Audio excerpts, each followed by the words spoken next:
সুপ্রিয় দর্শকবৃন্দ, আসসালামু আলাইকুম ওয়া রাহমাতুল্লাহি ওয়া বারাকাতুহু। প্রীতি ও শুভেচ্ছা নেবেন। আশা করি সকলেই ভালো আছেন। আজকে একটি গুরুত্বপূর্ণ খবর প্রকাশিত হয়েছে দৈনিক আমার দেশ পত্রিকায়। খবরটি হচ্ছে, বাংলাদেশ জাতীয়তাবাদী দল বিএনপির শরিক যারা রয়েছে তাদের জোটের, তারা সবাই বিএনপির উপর ক্ষুব্ধ। এমনকি শরিকদের কেউ কেউ বলছেন যে বিএনপি তাদের সাথে বেইমানি করেছে। তো বাংলাদেশের রাজনৈতিক প্রেক্ষাপটে জোটের রাজনীতি খুবই গুরুত্বপূর্ণ, সেটি হোক আন্দোলন কিংবা ক্ষমতায় যাওয়া। এরকম একটি প্রেক্ষাপটে দাঁড়িয়ে যদি জোটের শরিকরা তার বৃহৎ রাজনৈতিক দলের অংশীদারের বিরুদ্ধে এরকম অভিযোগ তোলে, তাহলে এটা ওই বড় রাজনৈতিক দলের জন্য ভবিষ্যতে পথ চলা অনেকটা কঠিন করে তুলবে।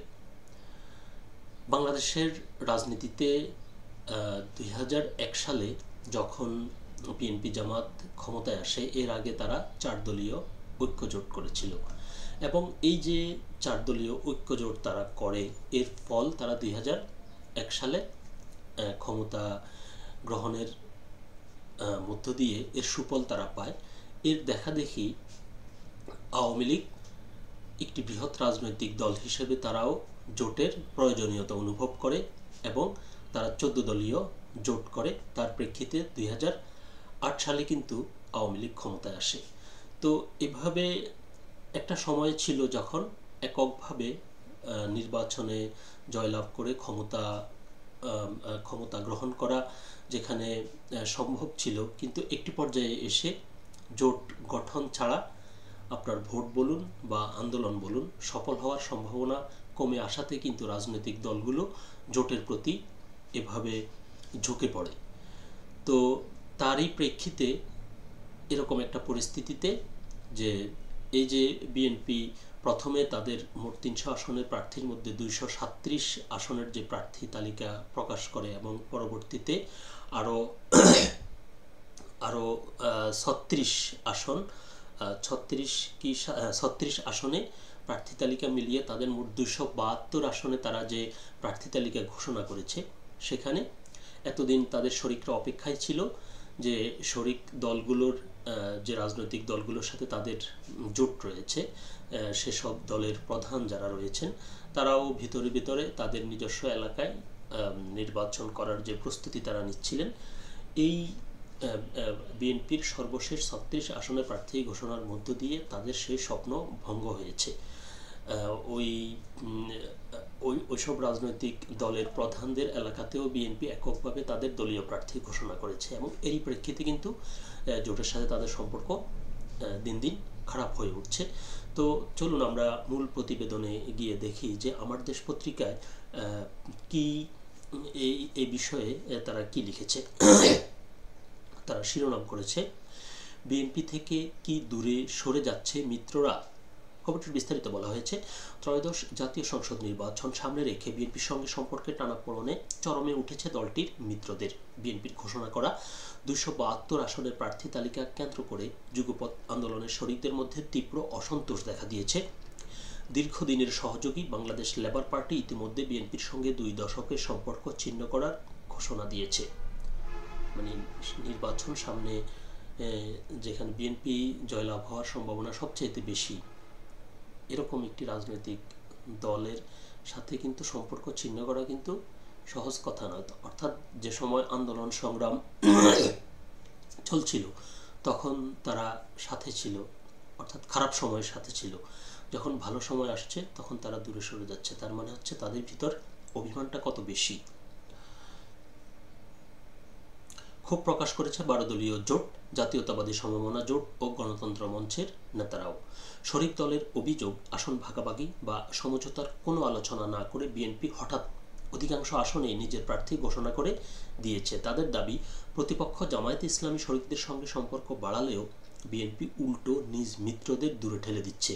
এতে বিএনপির উপর শরিকদের আস্থাহীনতা বাড়ছে।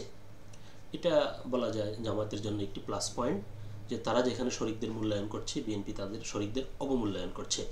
বিএনপির দাবি, যুগপৎ আন্দোলনে শরিকদের অপেক্ষা করতে হবে, ধৈর্য ধরতে হবে। দলটি আগেই ঘোষণা দিয়েছে, সবাইকে সবার যোগ্যতা অনুযায়ী মূল্যায়ন করা হবে। বিশেষ করে যারা নির্বাচনে জয়ী হতে পারবেন তাদের আসন ছাড় দেওয়া হবে, আর যারা জয়ী হতে পারবেন না তাদের সরকারে মূল্যায়ন করা হবে। বিএনপির পক্ষ থেকে এরকম ভাবনার কথা তার শরিকদেরকে জানানো হয়েছে, যে শরিকদের মধ্যে যে এরা তো আসলে ছোট দল, তো এদের দেখা গেছে যে নির্বাচনী মাঠে বা ভোটের মাঠে এদের ভোটার কম। তো এজন্য বিএনপির একটি ছিল যে যেসব প্রার্থী তুলনামূলকভাবে বেশি যোগ্য বা ভোট পাওয়ার সম্ভাবনা আছে তাদেরকে নির্বাচনে প্রার্থী দেবে, আর যাদের সেরকম ক্যাপাসিটি নেই তাদেরকে পরবর্তীতে সরকার গঠন করলে ভালো কোনো পদায়ন করবে বা ভালো কোনো পোস্টে তাদেরকে মূল্যায়ন করা হবে। বিএনপির ভাবনাটা এরকম। সম্প্রতি 237 আসনের প্রার্থী ঘোষণা করে বিএনপি, পরে একটি আসনের প্রার্থীকে বাদ দেওয়া হয়। এরই ধারাবাহিকতায় গত বৃহস্পতিবার 36 আসনের প্রার্থীদের নাম ঘোষণা করে বিএনপি। এ তালিকায় 12 দলীয় জোট, সমমনা জোট ও লেবার পার্টির শীর্ষ নেতাদের প্রত্যাশিত 3টি আসনে বিএনপির নিজস্ব প্রার্থী দেওয়ায় মিত্রদের মধ্যে ক্ষোভ আরও বেড়ে যায়। এর মধ্যে 12 দলীয় জোটের শরিক ও জাতীয় দলের চেয়ারম্যান সৈয়দ এহসানুল হুদা কিশোরগঞ্জ 5, নড়াইল 2 আসনে, জাতীয়তাবাদী সমমনা জোটের সমন্বয়ক ও এনপিপির চেয়ারম্যান ডক্টর ফরিদুজ্জামান পরহাদ এবং বাংলাদেশ লেবার পার্টির চেয়ারম্যান মোস্তাফিজুর রহমান ইরান ঝালকাঠি 1 আসন থেকে নির্বাচন করার প্রস্তুতি নিয়েছিলেন। ওই আসনগুলোতেও বিএনপি একক প্রার্থী ঘোষণা করে দিয়েছে। যুগপৎ শরিকদের প্রত্যাশিত আসনে বিএনপির প্রার্থী দেওয়ায় বিস্মিত ও ক্ষুব্ধ হয়েছে 12 দলীয় জোট। শরিক দলের নেতাদের অভিযোগ, বিএনপির ভারপ্রাপ্ত চেয়ারম্যান তারেক রহমান শরিকদের সঙ্গে বৈঠকে নির্বাচন ও সরকার গঠনের যেসব দৃঢ় প্রতিশ্রুতি দিয়েছিলেন, 272টি আসনে প্রার্থী ঘোষণার মাধ্যমে সেই প্রতিশ্রুতিরই বরখেলা হয়েছে।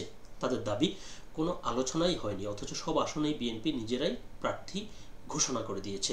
জোটের সমন্বয়ক ও বাংলাদেশ জাতীয় দলের চেয়ারম্যান সৈয়দ এহসানুল হুদা জানান, এই পরিস্থিতিতে সামনে কিভাবে এগোবে জোট, এই বিষয়ে স্পষ্ট অবস্থান জানতে আগামী 8 ডিসেম্বর সংবাদ সম্মেলন করবে 12 দলীয় জোট।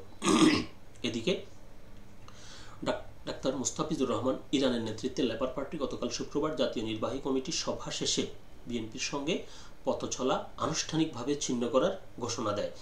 লেবার পার্টি জানায়, দুঃখজনকভাবে বিএনপির দীর্ঘদিনের রাজনৈতিক ভ্রাতৃত্ব, যৌথ সংগ্রাম ও মিত্রতার সম্পর্ককে অবজ্ঞা করে, শরিক দলের সঙ্গে দেওয়া প্রতিশ্রুতি ভঙ্গ করে, সমমনা দলগুলোকে মাইনাস করে এককভাবে ক্ষমতায় যাওয়ার স্বপ্ন দেখছে, যা রীতিমতো প্রতারণামূলক, অমর্যাদাকর ও বেইমানিপূর্ণ আচরণ।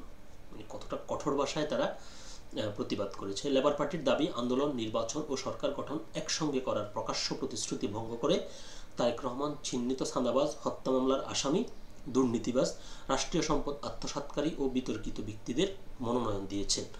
আমরা শুনেছি বিএনপি টাকার বিনিময়ে অযোগ্য ফ্যাসিবাদী শক্তির দোসর এবং অনৈতিক ব্যক্তিদের মনোনয়ন দিয়ে হাজার কোটি টাকার মনোনয়ন বাণিজ্যে লিপ্ত হয়েছে। এমন কর্মকাণ্ড বিএনপির নৈতিক নেতৃত্বকে সম্পূর্ণভাবে প্রশ্নবিদ্ধ করেছে এবং তাদের রাজনৈতিক চরিত্রকে আরও দুর্বল করেছে। লেবার পার্টির নির্বাহী কমিটি মনে করে, শরিকদের প্রতি অবজ্ঞা, অদূরদর্শী সিদ্ধান্ত, নীতিহীন মনোনয়ন প্রক্রিয়া এবং বেইমানিপূর্ণ আচরণের মধ্য দিয়ে বিএনপি নিজেকে বন্ধুহীন, বিশ্বাসভঙ্গ ও নেতৃত্বহীন দলে পরিণত করেছে। এমন কর্মকাণ্ডে বিএনপির রাজনৈতিক দেউলিয়াত্ব উন্মোচিত হয়েছে। ভবিষ্যতে কোনো রাজনৈতিক শক্তি তাদের উপর আস্থা রাখতে পারবে না, এ দায় সম্পূর্ণ বিএনপির। মূল প্রতিবেদনটি আরেকটু দীর্ঘ, তবে যেহেতু আমাদের ভিডিওটি দীর্ঘ হয়ে যাচ্ছে এজন্য আমি পুরো খবরটি পড়ছি না। যারা প্রয়োজন মনে করেন তারা আমার দেশের অনলাইন সংস্করণে গিয়ে খবরটি দেখে আসতে পারেন। তবে যেটি বলতে হয় সেটি হচ্ছে যে, দুঃসময়ে যাদেরকে নিয়ে আপনি আন্দোলন সংগ্রাম করেছেন, যখন আপনার সুসময়ে আসার লক্ষণ দেখা দিয়েছে, তাদেরকে আপনি অবশ্যই আস্থায় নিয়ে তাদেরকে সাথে করে আপনাকে পথ চলতে হবে। না হলে অন্য যারা আপনার প্রতিপক্ষ বা প্রতিদ্বন্দ্বী রয়েছে মাঠে, এই বিষয়টিকে তারা কাজে লাগিয়ে তাদের স্বার্থ হাসিল করবে। অপরদিকে এরকম পরিস্থিতিতে কিন্তু বিএনপি ইমেজ সংকটে পড়বে। ভবিষ্যতে অন্য কেউ বিএনপির সাথে জোট করতে 10 বার ভাববে, যেহেতু তারা প্রতিশ্রুতি ভঙ্গ করে। তো সকলেই ভালো থাকবেন, সুস্থ থাকবেন। আল্লাহ হাফেজ।